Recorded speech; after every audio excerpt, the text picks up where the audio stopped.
I'm Stephanie Toomey. I'm an Optimum Nutrition sponsored athlete, a mother of a very active 6-year-old boy. I'm a CrossFit athlete. I was a former United States Marine, and I'm a motivational speaker.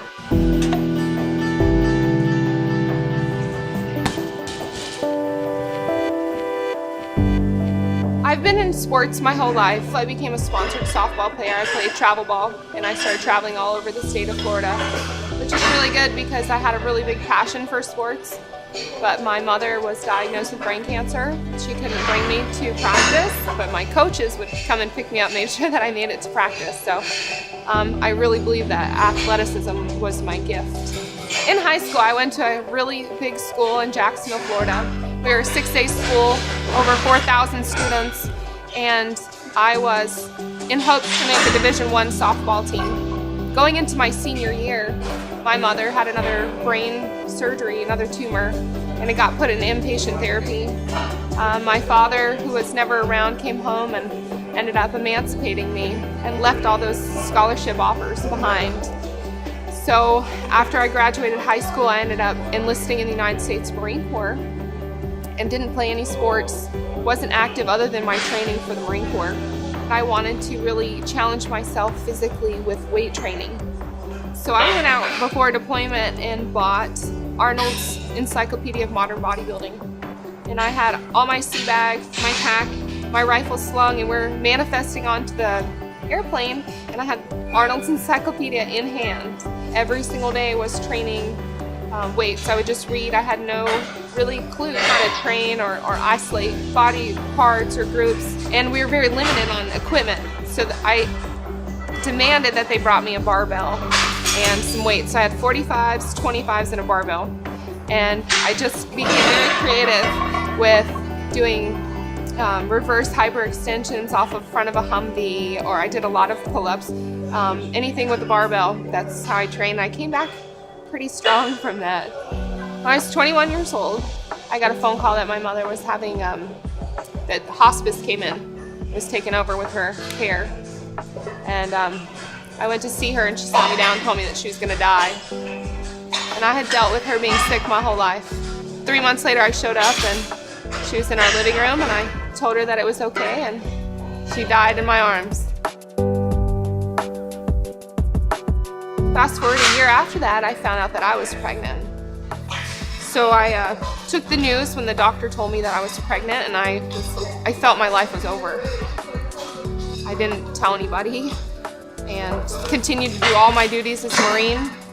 And about 5 months into it, my son's biological father showed up and said he wanted to be a family, and moved into my apartment, and I fully did everything in the house, financially, everything. And one night he didn't come home, and he showed up at my house, choked me, and poured a hot coffee over my head and said, "I don't ever want you to ask me where I've been or what I'm doing, and I'll come here when I feel like it." And from that day on, I lived in hell. I was captive in my own home. I couldn't love being pregnant. I could never tell him that I felt my son move. I was very detached from the motherly elements of being pregnant. In my 3rd trimester of pregnancy, I was in our shop. I had that nesting feel, but I was the Marine Corps. We're gonna paint the shop. So I was on this 15-foot ladder painting, and my water broke. I called my doctor, like, "You need to come in, you're in labor." So I called my son's father. He's like, "I'm not a doctor.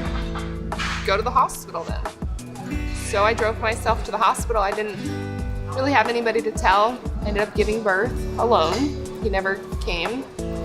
And I was with my new infant, who I didn't even know really what it meant to be a mom. All I knew is that I had a big responsibility, and I was going to do it alone. And I promised him that no matter what, I would do whatever I had to do to give him an opportunity. All I could do was promise to give him a chance to do whatever he wanted to do in life. It really took me having my son and seeing him to realize I'm not just responsible for my own reputation, my own health, my own anything. It was all about him.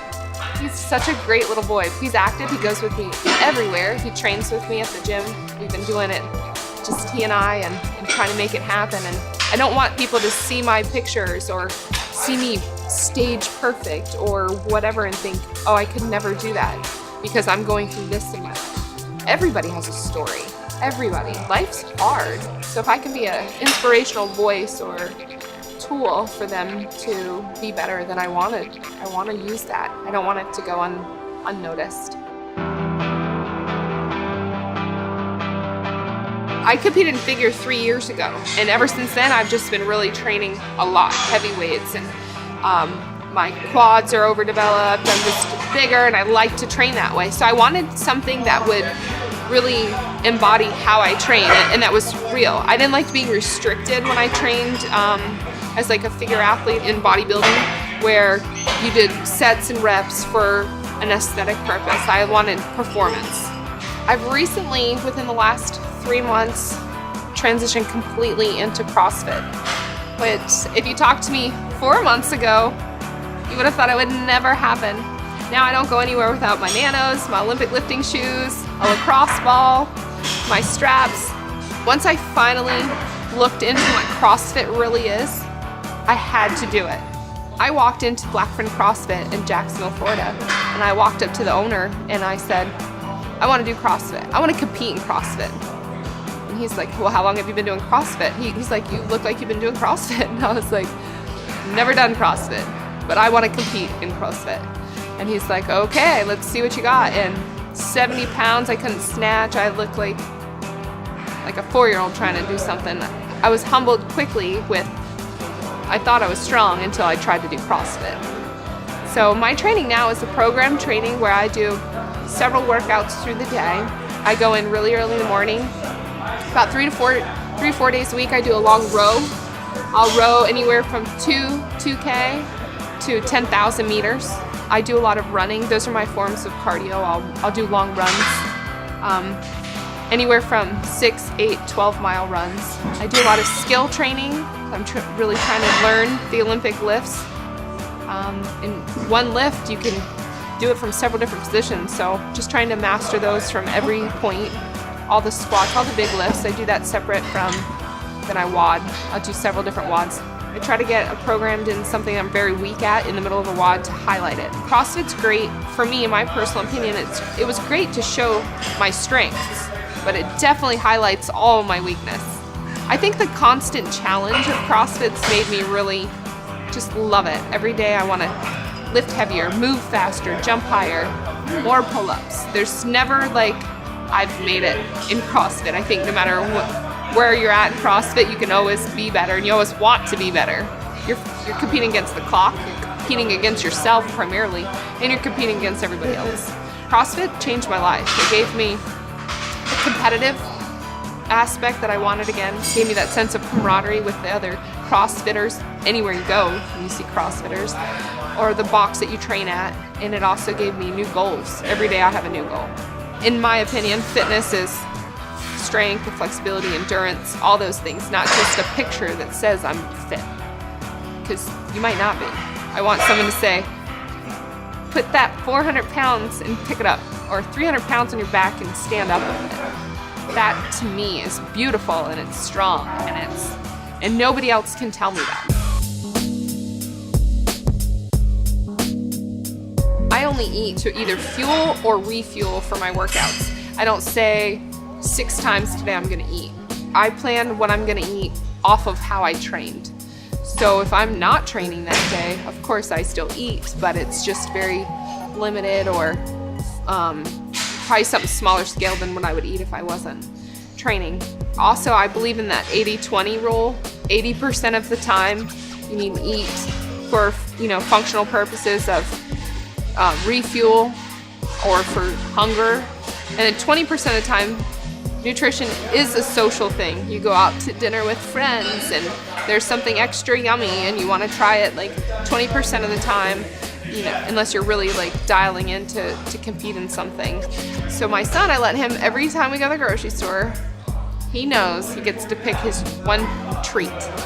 And I call it that. I don't like that dirty, filthy word of cheating. Like, you can cheat on a lot of things in life, but I don't think that nutrition should be something associated. It does something with your mind. Therefore, if you ever fall off that wagon and you eat something that looked so tempting, then you feel like you've just failed. I just cheated. Instead, I treated myself to, the company office party that had those nice, yummy cupcakes, and then you just say, oh, I guess I can't treat again later in the week. I think people go away from good intention when the convenience is there for something that's a little bit more handy and the drive-through, and they don't want to go home, and they got all the kids in the car, and they just rather just make it happen. One trip, they pull in, and all the kids are fed before they've even eaten before you got home. So I don't ever leave the house without food, ever. Things I pack in my bag, I have chickens, I do tunas, I do nuts, I do Lara bars, I do carrots and baggies, stuff like that. I cut celery up, I chop up a bunch of vegetables and put them in. Avocados I like to eat, they're not very handy to carry around an avocado. But I do like to, one of my favorite recipes, cucumber salad. It's just dill, lime, sesame seed, and cucumbers. And it takes literally like 3 minutes. You can always control what you put in your mouth. Always. Nobody forces you to eat poorly.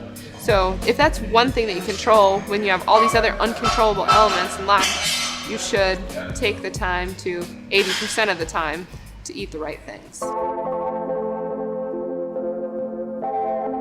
I like to use the analogy DTS, diet, train, then supplement. Supplement should fill in blanks. I think supplements are definitely things that should be used by everybody. So the biggest thing is to figure out what your body's naturally not producing enough of, or where you might be losing it during your training, and supplement that back into your nutrition. So for myself, what I supplement quite a few things. I take in fish oils. I take in whey, a whey isolate. I normally take that post-workout immediately after I'm done training, or I take it when I'm on the go. I like to use it in cooking too. I like to throw whey scoops into, make pancakes with almond flour, throw whey to have a complete meal. I take in HMBs, I do ZMAs at night, CLAs, and of course I take in all my microminerals. So I do a multivitamin, but I make sure I get enough zincs and seleniums and all those microminerals that you need. Now I do so much of performance stuff, so I'm not just training for strength, I train for endurance. So there's different things that I need to take in, fast absorbing carbohydrates. So products that have fast absorbing proteins and slow digesting proteins to fill me up, or to continue to fuel me through those long workouts that I have. So it has changed, and also I did a lot of more pre-workouts, like caffeine stimulants throughout the day. Now I really try to cut back when I'm not training, so that because I train so much and so hard with CrossFit, that I try to use those stimulants definitely around the times that I'm going to work out. With casein protein at night, I love to make ice cream with it. So I take almond milk and casein and I mix it. Sometimes I only make it to the pudding stage and I don't get it into the freezer because I'm that hungry. But if I can, I leave it in the freezer for about 10 minutes and it's just perfect consistency to eat it like ice cream. And supplements can be expensive, so make sure you're taking in what is good, that can balance into your budget, what can balance in for specifically what you're doing for training. Or call me and I'll send you a whole bunch of free stuff.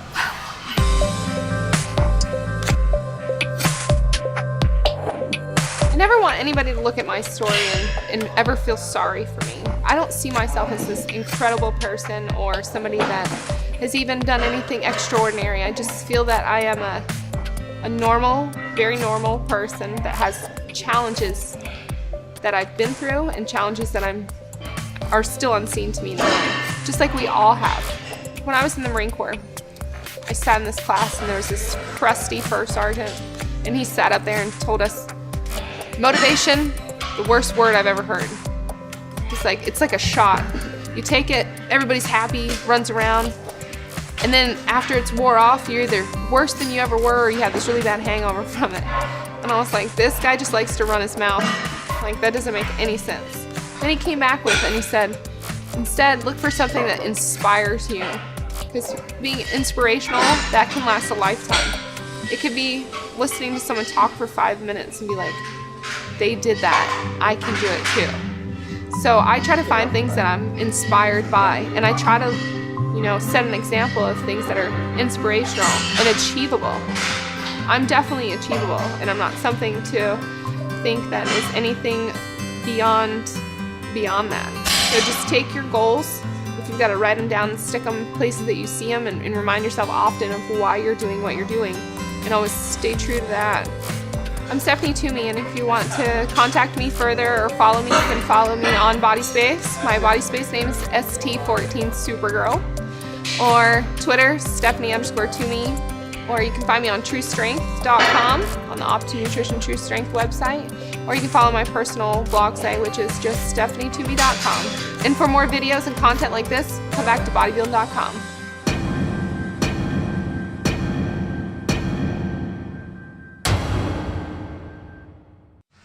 Holy. You just got drop kicked by a bird. That thing came and sat on you.